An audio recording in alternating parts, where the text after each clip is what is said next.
Bienvenue dans cette troisième partie et salut sur celui qui boit et mange uniquement du livre de Dieu. Pour continuer sur ce que je mentionnais dans la partie 2, le jeûne se fait de l'aube jusqu'à la nuit, exactement comme Dieu nous a dit dans le verset 78, et Surat Al-A'raf, le verset 31, 32 et 33. Surat Al-Isra, verset 78 et 79. Accomplis la salette au coucher du soleil jusqu'à l'obscurité de la nuit, et le Coran de l'aube, car le Coran de l'aube est témoignant, et de la nuit, consacre-toi avec comme don pour toi, espérant que ton Seigneur te ressuscite en une posture glorieuse. Alors le principal sens du jeûne dans le verset 187 de Surat la Vache a le même principe que celui de la salette et s'étend dans le verset 78 et 79 de Surat Al-Isra. Accomplis la salette au coucher du soleil jusqu'à l'obscurité de la nuit et le Coran de l'aube, qui veut dire alors mangez et buvez jusqu'à ce que se distingue pour vous le fil blanc du fil noir de l'aube, ensuite achevez le jeûne jusqu'à la nuit. Donc nous, on accomplit la salette pour nous avec le jeûne. Surat Al-A'raf, verset 31 jusqu'au verset 33. Ô enfants d'Adam, prenez vos parures auprès de chaque lieu de recueil et mangez et buvez, et ne commettez pas d'abus, certes, il n'aime pas les transgresseurs. Dis, qui a interdit les parures d'Allah qu'il a sorties pour ses serviteurs, et les excellences parmi les subsistances? Dis, elle est pour ceux qui ont cru dans la vie d'ici-bas, et exclusivement pour eux le jour du jugement. C'est ainsi que nous détaillons les versets pour un peuple qui savent. Dis, mais plutôt mon Seigneur a interdit les absurdités de ce qui apparente et caché d'elles. Et le péché et l'oppression sont droits, et que vous associez avec Allah ce qu'il descend avec comme argument, et que vous dites sur Allah ce que vous ne savez pas. Si on contemple ces versets de Surat Al-A'raf, on trouve que les parures de l'humain, c'est les parures d'Allah, qu'il a fait sortir pour ses serviteurs en disant « Dis, qui a interdit les parures d'Allah qu'il a sorties pour ses serviteurs ?» Et elle est aussi les excellences parmi les subsistances, donc les parures du croyant et son argent et les subsistances qu'Allah l'a pourvu dans son sens visible et caché. Et ce n'est pas le fait qu'il apparaît avec de beaux et luxueux vêtements, pour être arrogant avec sur les pauvres et ceux dans le besoin, comme disent les ignorants de la religion dans leurs fausses explications. Donc, l'utilisation des parures ne peut être juste que pour but de la donner aux pauvres et pour but de faire la rectification et le bien, et pas pour frimer.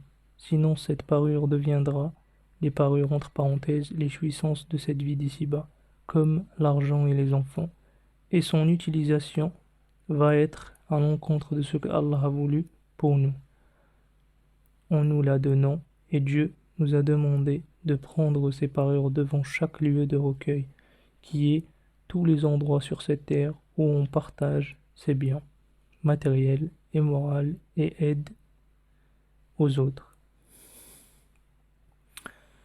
Et il nous a ordonné de partager tous ces biens qu'il nous a fait part.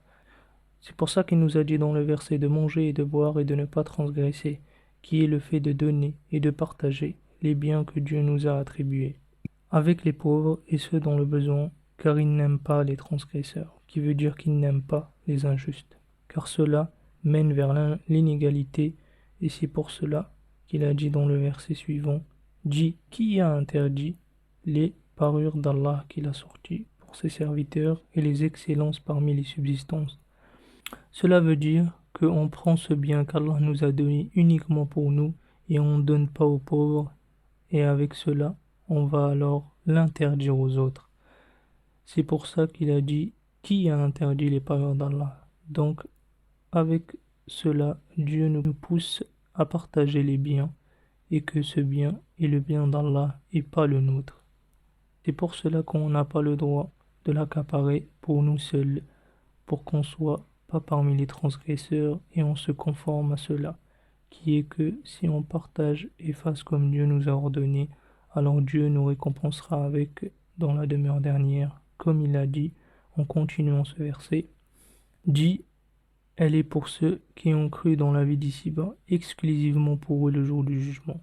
Exclusivement pour eux le jour du jugement, parce qu'ils ont partagé et pas accaparé les biens de Dieu, et ne pas le donner aux autres, car tout simplement, ils n'ont pas partagé dans la vie d'ici-bas, donc ils ont été injustes, et leur destination est l'enfer exclusivement aussi pour les injustes. Donc, pour résumer cette partie 3, le jeûne est le fait de s'abstenir sur les mauvaises actions, les péchés et de la désobéissance.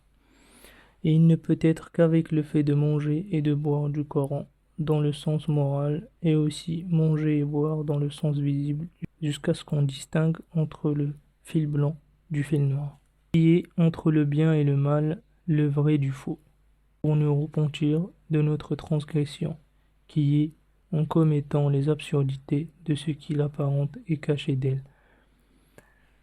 Et les péchés et l'oppression sont droits, et l'association est à la mécréance avec Allah, pour ne pas trop m'étaler et partir sur une série de versets dans le sens de manger et de boire, dans tous les versets du Coran. Je laisserai ça pour une vidéo dédiée. Donc voilà pour cette partie 3. On se retrouve dans la 4e partie. Salut!